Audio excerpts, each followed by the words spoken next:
magnetic flux near the axis inside the air core solenoid of length. म्हणजे यामध्ये flux दिलाय.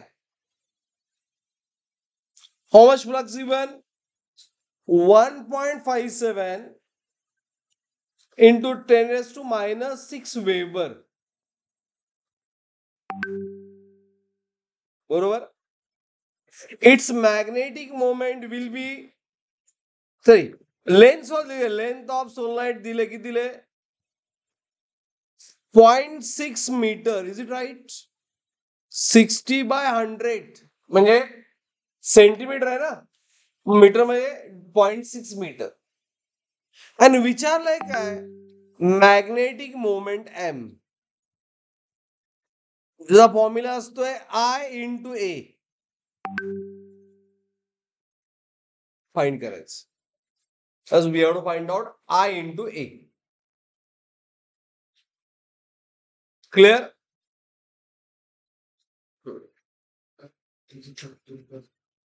Getting everyone? Okay. तर कॉइलचे turns काय दिलेत काय? 9. ओके. बट सोलनाइट में टर्न्स असतातच, त्यामुळं NIA फाइंड करायचं आपल्याला. Getting everyone? मॅग्नेटिक मोमेंट काय फाइंड करायचंय? NIA, because N number of turns असतात सोलनाइटला. Is it right? मग फॉर्म्युला काय यूज करणार?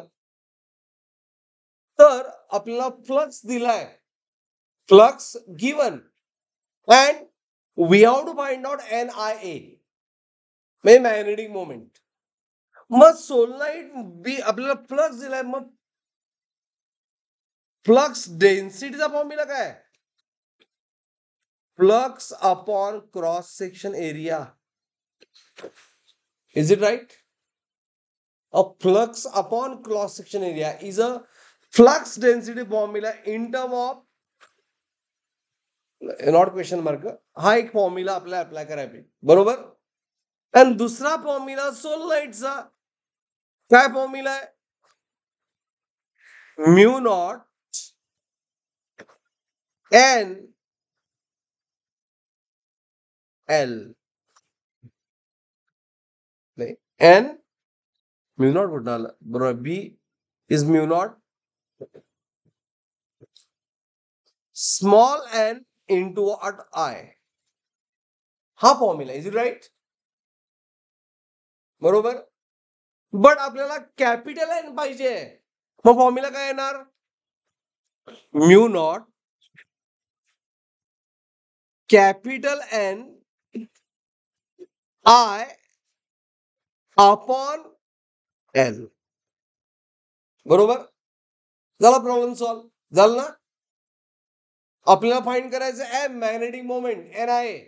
हा, मग दोन्ही याच इक्वेशन आपण इक्वेट करूया. 1 and 2 म्हणा, इक्वेटिंग 1 and 2 और 2 and 1 इक्वेटिंग 2 and 1. 2 काय? Mu naught N I upon L is equal to phi upon A. Phi upon A. आणि त्यामुळं NIA ची व्हॅल्यू फाइंड करायची, म्हणून NIA इज इक्वल टू काय आलं? Five into length divide by mu naught. हे calculation करायला पाहिजे. माहित आहे असायला पाहिजे, तुम्हाला माहित असायला पाहिजे. किती? 4 पाय इंटू 10⁻⁷ माहित पाहिजे ना. ओके. लेंथ किती आहे? 0.6. It is a 4 pi into 10⁻⁷.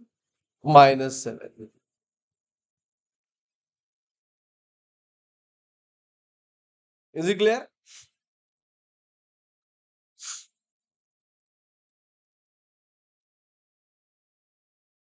Okay.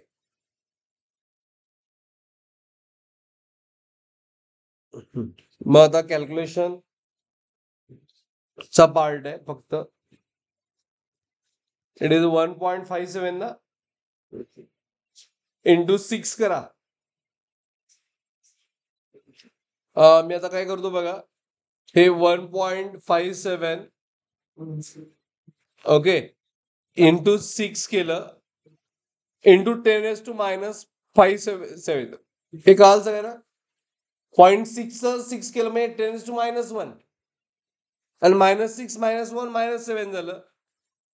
4 पायची value आहे 3.14 ओके इंटू 10⁻⁻7 -7 गेट कॅन्सल. 1.57 चा डबल किती येतोय? 1.57 चा डबल माहित पाहिजे. 1.57 चा डबल किती येणार? हे फार महत्वाची फिगर आहे ही. 1.57 कॅल्क्युलेशन इझी होण्यासाठी किती येते? 3. मग कॅल्क्युलेशन इझी होतात. 1.57 2 1 जा 2 3 जा म्हणजे 3/4 आलं. मग 3/4 म्हणजे किती?